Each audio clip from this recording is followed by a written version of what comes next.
If this is the most confusing and incoherent thing you've ever heard, and you stayed in 28 minutes in, then, credit to you. If you think I am out of my mind and I don't know what I'm talking about, please tell me that. You're listening to the AV-IT Amplifier. Each week, we'll feature voices and ideas that need to be amplified in the higher education and pro-AV IT communities. This show is brought to you by higheredav.com. And now here's your host, Ryan Gray. Well, hello, ladies and gentlemen. Hello, everyone. Thank you for tuning in again to the AV-IT Amplifier. If it is Wednesday, we are here with new content for you, and today is no exception, even though it's a close one, as we are currently recording at 3:46 p.m. on Tuesday, the day before this is supposed to come out. And I am coming to you as coming out of kind of one of the really busiest time periods in years that we've had. I know that that's not unusual for folks in higher ed in the summer, but this one's been a bit of a doozy. But I've had a little bit of a show outlined for a while, and so this is what I want to throw in today is another gray matter moment. So if you're hoping for an awesome guest, I am sorry. If you feel free to hit that pause, cancel button right now. Now's a good time to bail. But if you're with me, there's something I wanted to chat about, and so I think I will in 1 minute introduction of almost nothing. So here we go. I want to talk today about the known unknowns, and so let's start here. One of the questions I ask on the show is, what in an alternate version of the universe, what would somebody have done if they didn't work in the areas that they do? And one of that answers for me, I'd always love to say is that I could be like, I would have loved to be an astronomer, astrophysicist, or cosmologist. And the problem is all of those professions take way too much work that probably I would never have actually taken the time to do. But I've always loved, space and the study of physics and other things in the universe. And and so that's led to a couple of places. But what I want to talk about today is this concept that, and if people don't know, you'll hear it a little bit now, but this concept of dark matter and dark energy in the universe. And one of the easiest way to talk about dark matter is this: we can look up into the sky. We can see all the stars and the planets and all the things out there that have mass and calculate what they are. And we calculate all the total mass of the galaxy, and it's not enough to have enough gravity to hold the galaxy together. It just isn't. But we can see that the galaxy does hold together, and by how everything orbits, we know how much mass there should be. So there's a difference between the mass that we can see and the mass that's actually there. And what I love, and so this is referred to in physics as dark matter. And people ask, what is dark matter? And the answer is, we don't know. We don't know what it is. Maybe it's not even matter. But we know that something is causing gravity then that we can't see, but we can see its effects. And I love that because in that context of like science, there's a place for that kind of known unknown. That is to say, there's something out there we know we don't know. And that's okay. We don't have to make up an answer for it. And the answer to it is, we may not know it now, but yet. Maybe we will in the future.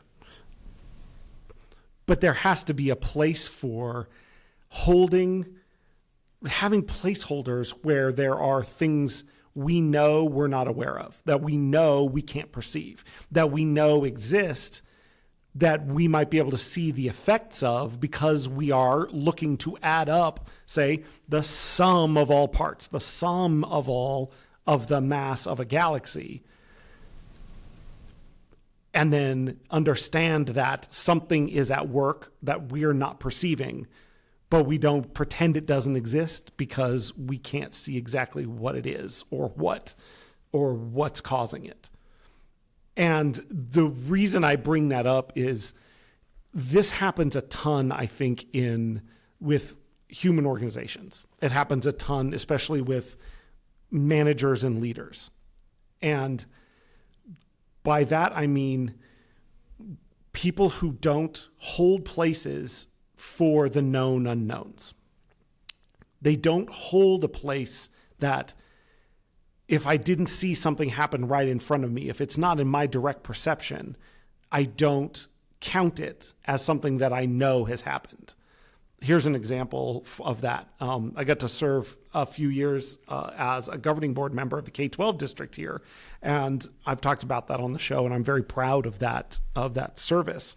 And as board president, one of your responsibilities is to address new teachers on their first day of orientation, right? They're getting introduced to people, they're doing stuff, and one of the things that you get to do is talk to them and give them an introduction. And so when I did that, one of the things I said is, I told them, like, as a governing board member, I won't always see everything you do. In fact, by definition, I won't. I'm not going to be in your classrooms every day, right? I'm not going to know, the extra hours you put in, the time that you spent grading papers over the weekend.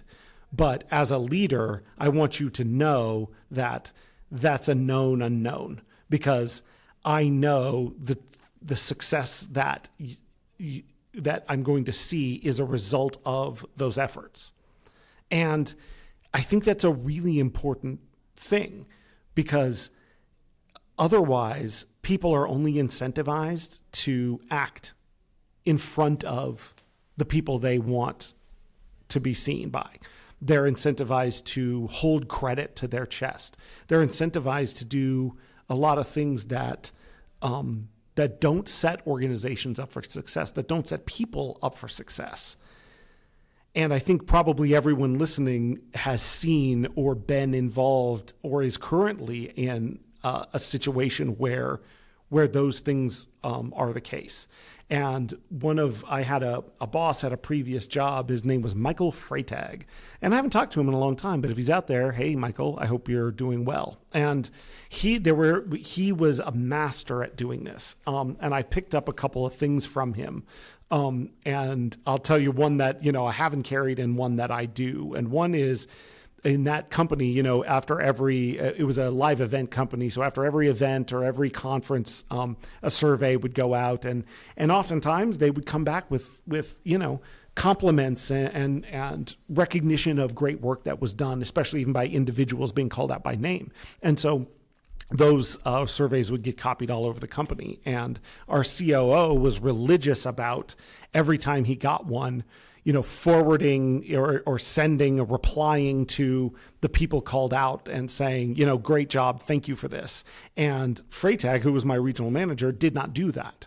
And I asked him about it one time, because I, was pretty serious about celebrating successes of people on my team. And what he said was, the answers to surveys are not a clear sample of the effort that went in. In fact, sometimes individuals will get called out for success, but that doesn't mean that they worked the hardest. They just may have been in the right place at the right time, or a primary thing. And if I'm congratulating people that way, I don't want to disincentivize the person that, worked overnight to get that event, built and set and ready to go, went the extra mile, but they weren't the one there when the client walked in.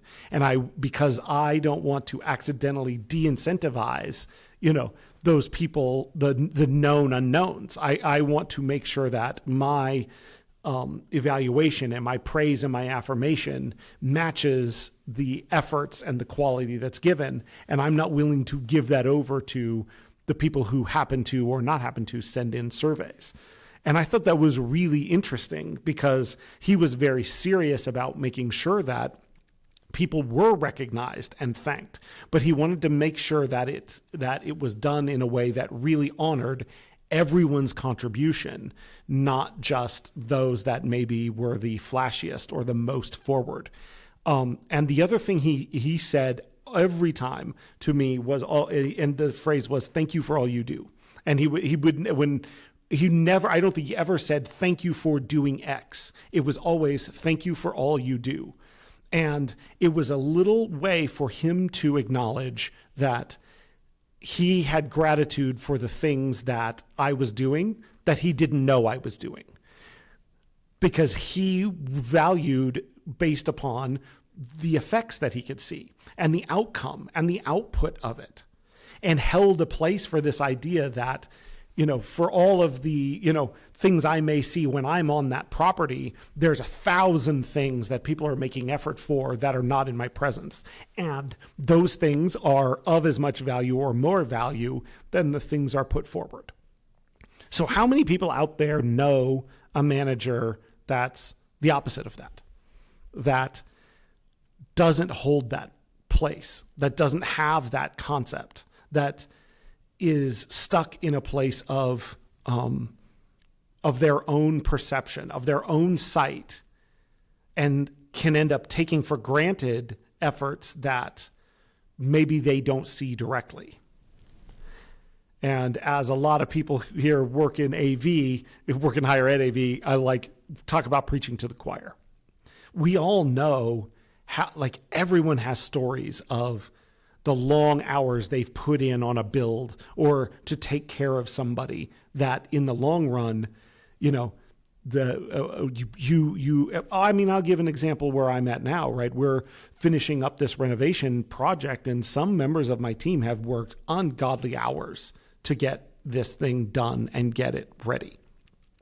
And if I were to just roll in, you know what I'm saying, and be like, oh, well, hey, it looks great, and take the credit and do that, that sort of song and dance without knowing what it took to do it, I would be doing a disservice to that effort. Now, I may be a subject matter expert enough to be able to look around and know that the amount of technology I see around me takes a lot of time. But I think leaders at all levels have to be able to do that. They have to be able to see the results of things that have happened and not assume that if they didn't see it happen or they don't understand something about it, that it was easy or it was simple. I'll give you another example. There was a thing that happened here a little bit ago. It was last summer where there was a film festival in our Performing Arts Center, and there was a surround sound processor in there that hadn't been fired up in a long time, yada, yada, yada. I won't get into that story. But in the long run, basically, a member of my team had to pull off of what they were working on in order to go rescue and save this thing. And in talking to somebody about it, I was saying this is a problem, right? I'm having to completely pull off task this person to go handle, this one thing in this one place. And their response is, well, but that's important. There's 1,000 people coming to that thing. And I said, yeah, there are 1,000 people coming to that thing, but how many students are coming to the first day of class? And how many times have you ever gotten a call that, things are falling apart on the first day of class? The stuff doesn't happen by accident, right? The first day of class, having rooms ready and tested and all our computers re-imaged and everything being up and ready to go is a result of an active process. But because it's done with fidelity and because it's been successful, it can be treated as automatic or taken for granted, thus devaluing or de-incentivizing the people who put in the effort to do it.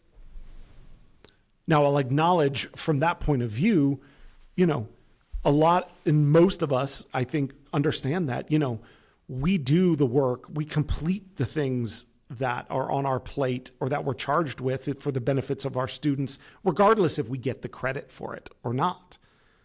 And that's an internal character trait that has a lot of value. But leaders can end up de-incentivizing those who are doing the great work that they end up taking for granted, that their reputations are built on, because if it's done well and it happens and they don't have to worry about it, they don't see it as valuable because it didn't happen right in front of their face. And a big challenge with that is it incentivizes chaos in your organization. It leaves an organization very much open to self-promotion, to the perception that people of value are the ones who are best able to brag or take credit maybe for what somebody else has done. It doesn't leave a lot of room for humility. It doesn't value humility. And I think that is a key thing that a lot of people deal with. One of the ways I talk about this sometimes is, sometimes, everybody wants the frosting because it's the best part on the top and it's the fancy looking part, but forget that there has to be a cake that holds it up. And, if you try and just have the frosting without the cake, it just ends up a pile of goop and it's not any good. So how are each of us valuing the known unknowns? Are we paying attention to the work that people may be doing that we don't see, but valuing out those things we may not see because we can understand the overall objective? The other thing that comes in there, right, is that idea that, you can't see the wind, but you can sure see the branches of the tree waving. And if you see that, do you think the tree's waving the branches, or do you think something else is going on there? And I'm getting a little preachy, so I'll pull that back a little bit. But is there room in you and your team for acknowledging the known unknowns, for giving people credit for all that they do, not just the things that you see them do, not just the things that somebody reports to you as good?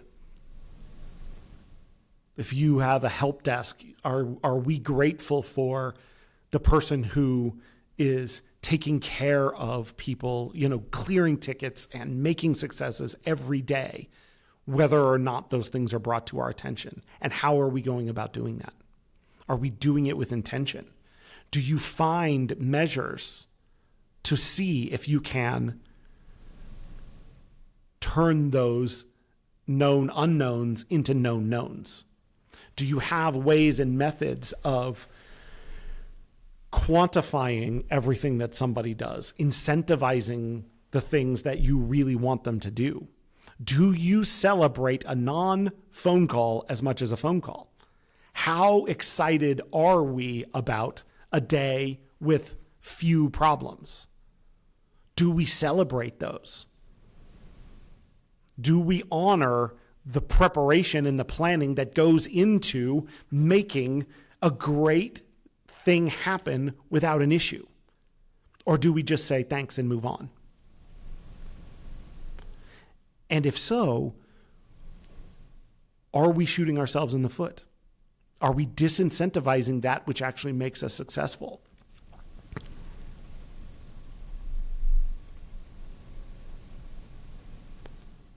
When we do that sort of thing, we create this thing that's called, right, people refer to as the zero-sum world.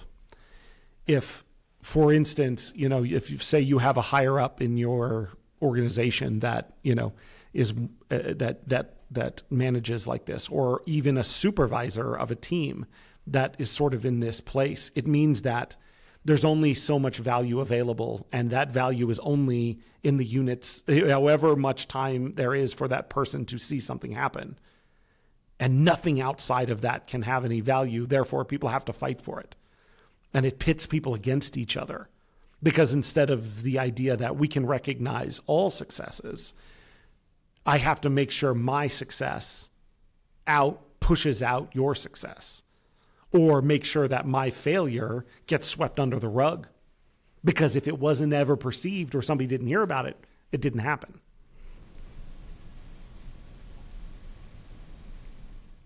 So if you're working in this kind of environment, my advice would be, don't let it get you down. As we talked about before, there is finding self-value in your ability to know that you're doing the right thing, whether anybody's watching or not, is, that's just key for,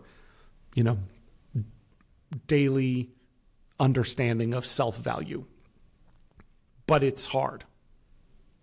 But if you're a manager or a leader of people, and again, that's not the same thing, even if you're not a manager, but you're a team member, how can you incorporate the idea that honoring and being grateful for the known unknowns contributes to the success of your team, of your family? What examples can we think about in terms of our families that this could apply to?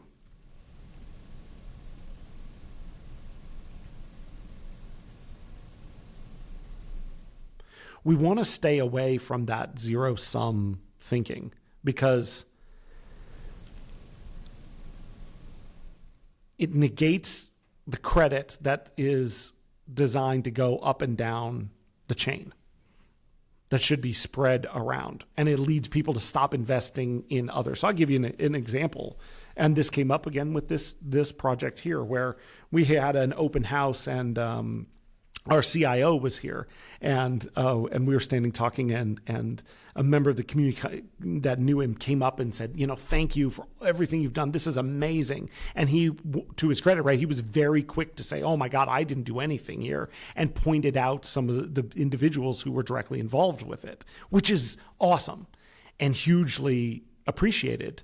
But what I said to him afterwards was that, one, like, passing credit is huge, right? It's awesome.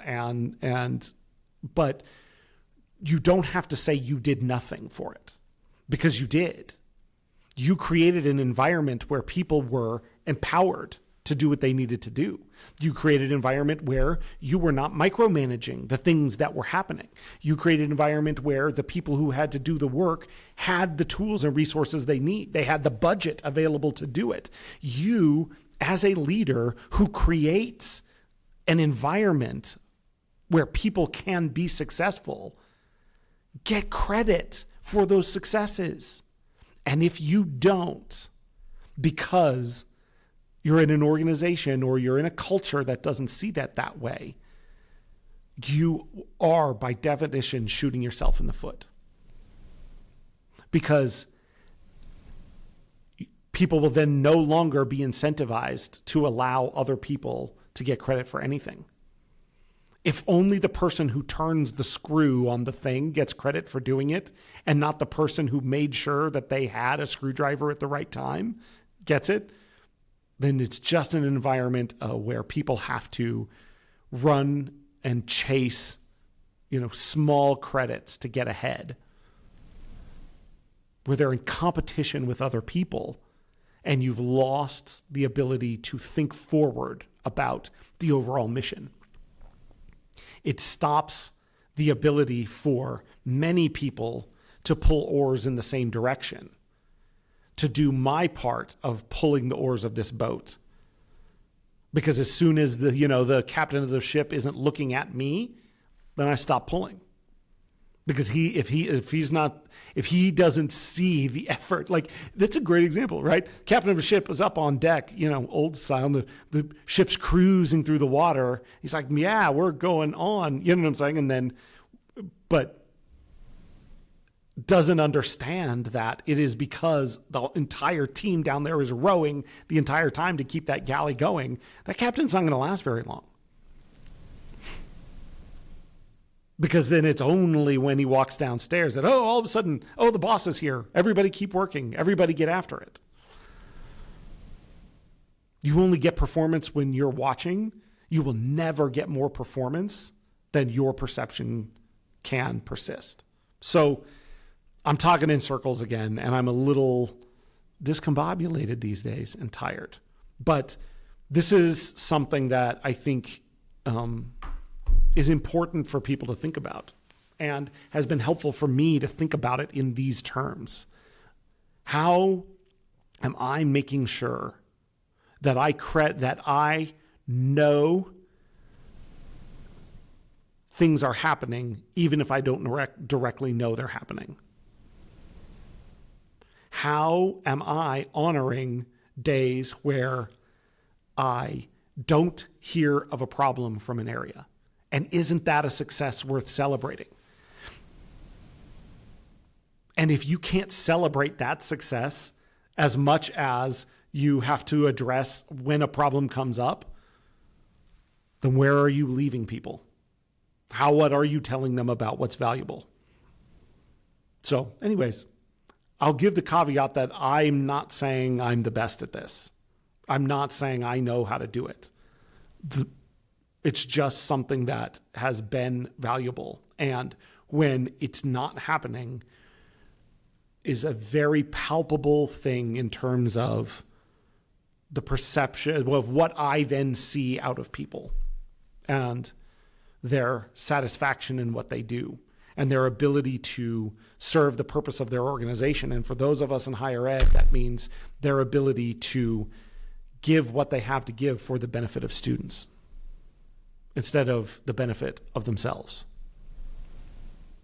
And at what point is it not their fault because we are not putting the right priorities in place?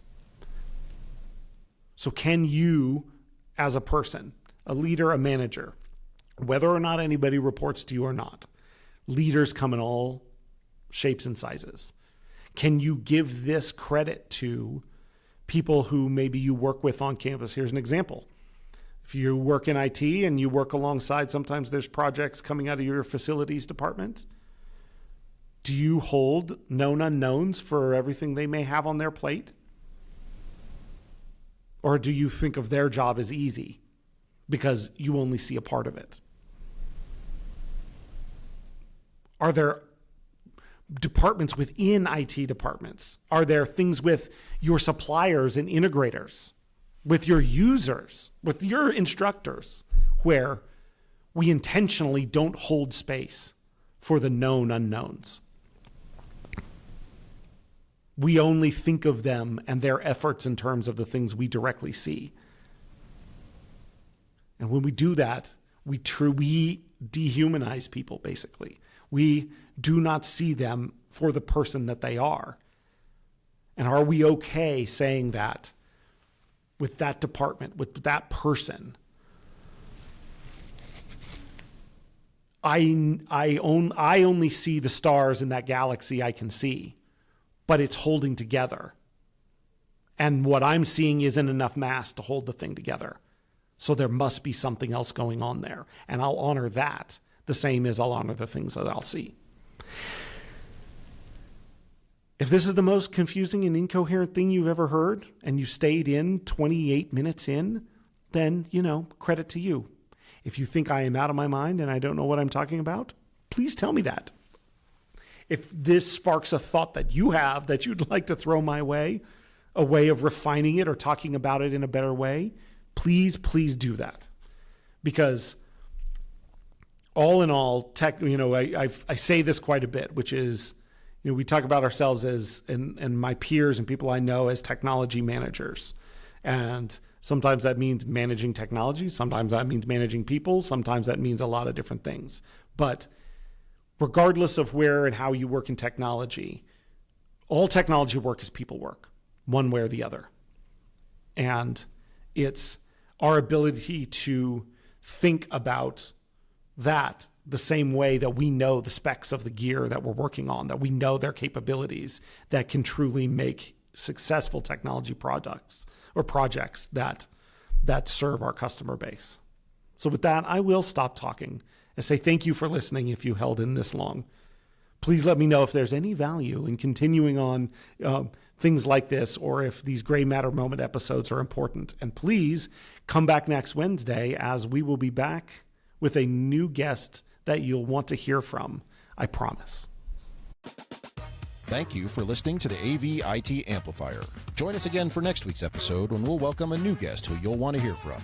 We promise. Your host has been Ryan Gray.